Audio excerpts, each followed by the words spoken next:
But yeah, bro, like the last, I'm gonna say maybe 2 months or so, I've been on this 007 kick, man. Like, I can't even really explain why it came about. Really, just kind of being bored. And I was scrolling through a little library on the Fire Stick, and I seen like License to Kill, 1989, starring Timothy Dalton, right? Okay.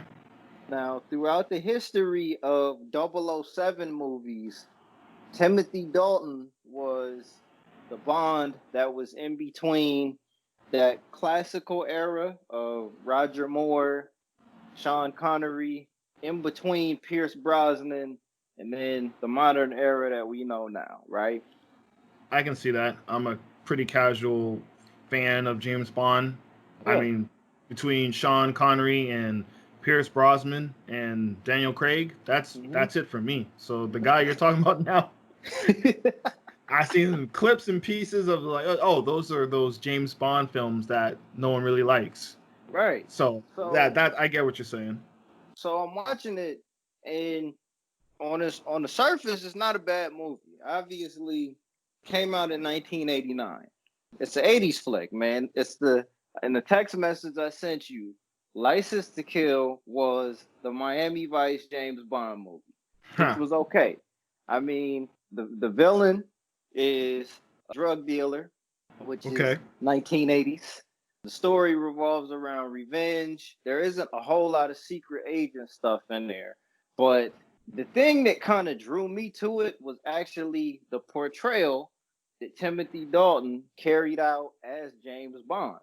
And I did a little bit of digging after watching it, and I learned like a lot of people for that time weren't really fans of the way he performed as the character because Mm. they were used to the Roger Moore era of it being a little bit more whimsical, lighthearted.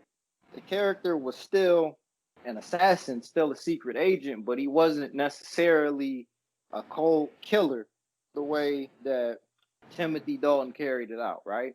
Right. I did a little bit more digging past that, and I looked into the way that the character was written in the original books, the original 007 novels. And the thing I learned is that the portrayal of 007 James Bond that Timothy Dalton was carrying out on screen was actually closer to what was in the books.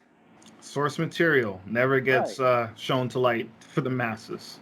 Right. It was closer to what was in the books.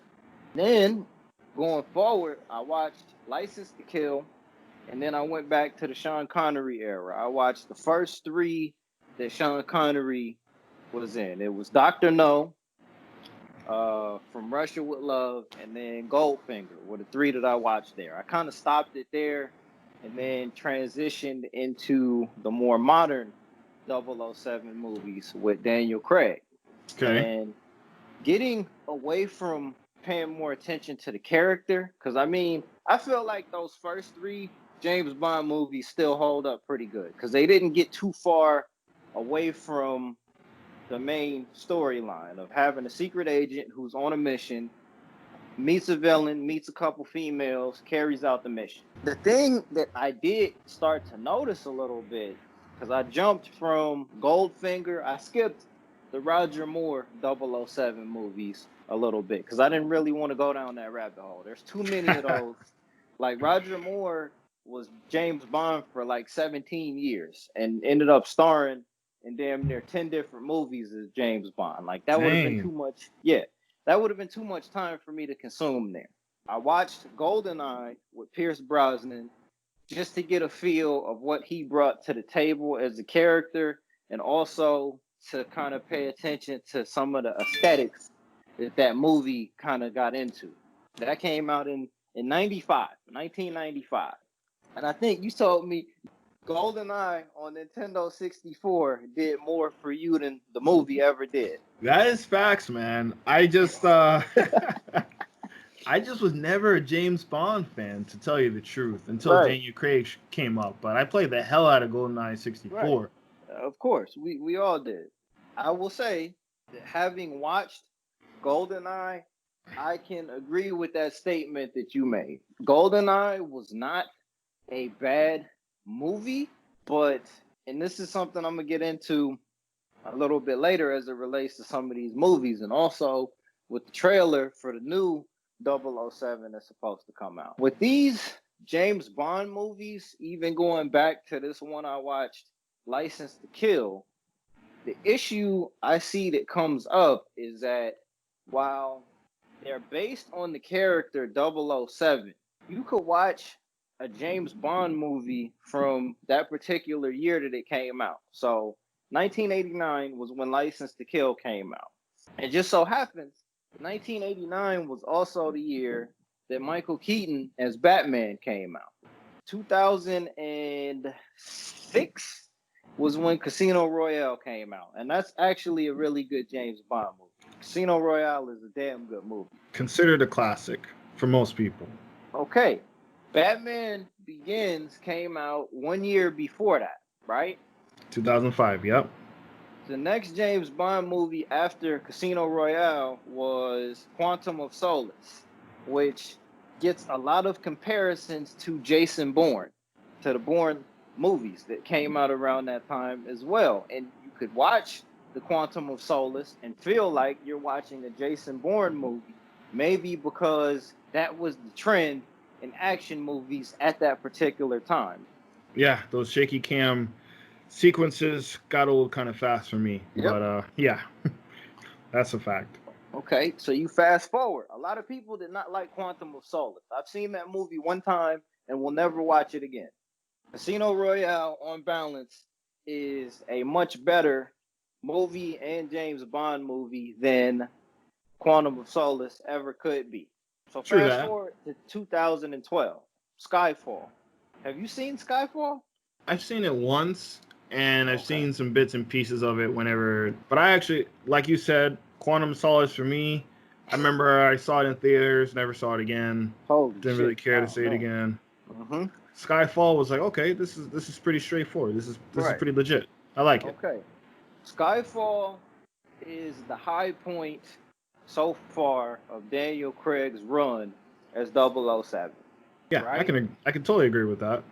They took their time on it. It tells a little bit more of a, I'd say, self-contained story before Spectre went ahead and tried to. Well, I'll get into that in a minute too.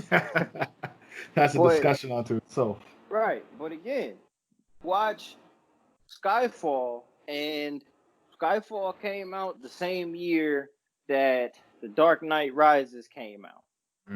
Yeah, that's true. There are, 2012. and I mean, for a lot of people, there are kind of parallels and similarities between Skyfall, The Dark Knight, along with The Dark Knight Rises. I mean, on its own, it's still a good movie. I still appreciate Skyfall. I don't watch that movie and view it as a copycat of The Dark Knight. I don't. There are similarities, but I don't view it as being a copycat because on its own, it's a damn good James Bond movie that just takes things and elements from what's popular at the time. And as I keep watching some of these movies, the thing that keeps sticking out to me is that that's what the current iteration of James Bond movies end up being. Not even current, some of the ones from the past as well. These 007 movies, they are their own thing, but they take, I'm not going to say they follow trends, but they're inspired by what's popular in film at the time, and then they incorporate it into their own stories or into whatever it is that they're trying to do with the character. That's something that's good and bad. With Skyfall, it worked because the story that they told and the way that they presented the characters worked. It fit into trends that were popular at the time within film. Spectre, on the other hand, failed. It was a failure.